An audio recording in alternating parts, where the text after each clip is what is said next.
नमस्कार दोस्तों, India ground report से मैं आरती श्रीवास्तव आप सबका स्वागत करती हूँ। साथियों, अंडमान निकोबार के द्वीप तटों तक युद्ध नायकों के बलिदान का संदेश पहुँचाएगी स्वर्णिम विजय मशाल। जी हाँ, देश की इकलौती त्रिस्तरीय कमांड में 3 अगस्त को पोर्ट ब्लेयर पहुंचेगी। ये अनंत लॉ चेन्नई में ANC के कमांडिंग कर्नल ज्ञान पांडे को सौंपी गई। पाकिस्तान से वर्ष 1971 के युद्ध में जीत के 50 साल पूरे होने पर भारत स्वर्णिम विजय वर्ष मना रहा है। भारत की जीत में युद्ध नायकों के बलिदान का संदेश देश द्वीप तटों तक फैलाने के लिए स्वर्णिम विजय मशाल 3 अगस्त को देश की इकलौती त्रिस्तरीय अंडमान और निकोबार कमांड ANC में पोर्ट ब्लेयर पहुंचेगी, जहां से द्वीप समूह के विभिन्न शहरों में ले जाया जाएगा। शनिवार को ये अनंत लॉ चेन्नई में ANC के कमांडिंग कर्नल ज्ञान पांडे को सौंप दी गई।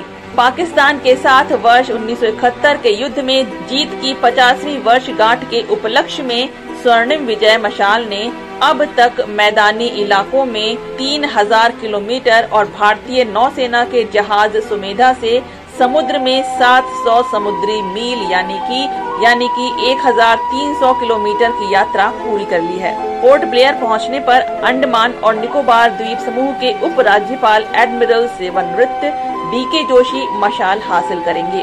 इसके बाद वो मशाल को ANC के तत्वाधान में स्मारक गतिविधियों के संचालन के लिए commander in chief lieutenant general Ajay Singh को सौंपेंगे।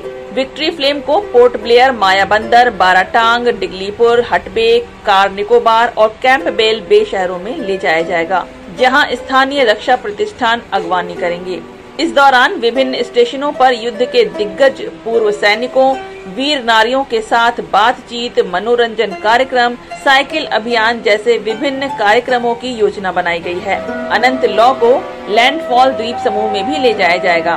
देश के सबसे दक्षिणी बिंदु पर यहाँ बैरन आइलैंड, भारत का एकमात्र सक्रिय ज्वालामुखी और इंदिरा पॉइंट है। इस यात्रा का उद्देश्य भारत की जीत और हमारे युद्ध नायकों के बलिदान का संदेश देश के सुदूर इलाकों और तटों तक फैलाना है। दिसंबर वर्ष 1971 में भारतीय सशस्त्र बलों ने पाकिस्तानी सेना पर जीत हासिल की थी और एक नया राष्ट्र बांग्लादेश बनाया गया था। इस जीत के परिणाम स्वरूप द्वितीय विश्व युद्ध के बाद सबसे बड़ा सैन्य आत्मसमर्पण हुआ, जिसमें पाकिस्तानी सेना के लगभग 93,000 सैनिकों ने भारतीय सेना के सामने आत्मसमर्पण किया था।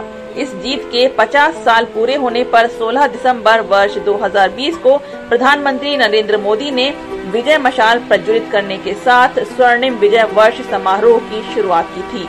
युद्ध के सैनिकों की बहादुरी को दर्शाने वाले दिल्ली स्थित राष्ट्रीय युद्ध स्मारक की शाश्वत लौ से ये विजय मशाल जलाई गई थी, जो पूरे भारत में यात्रा कर रही है।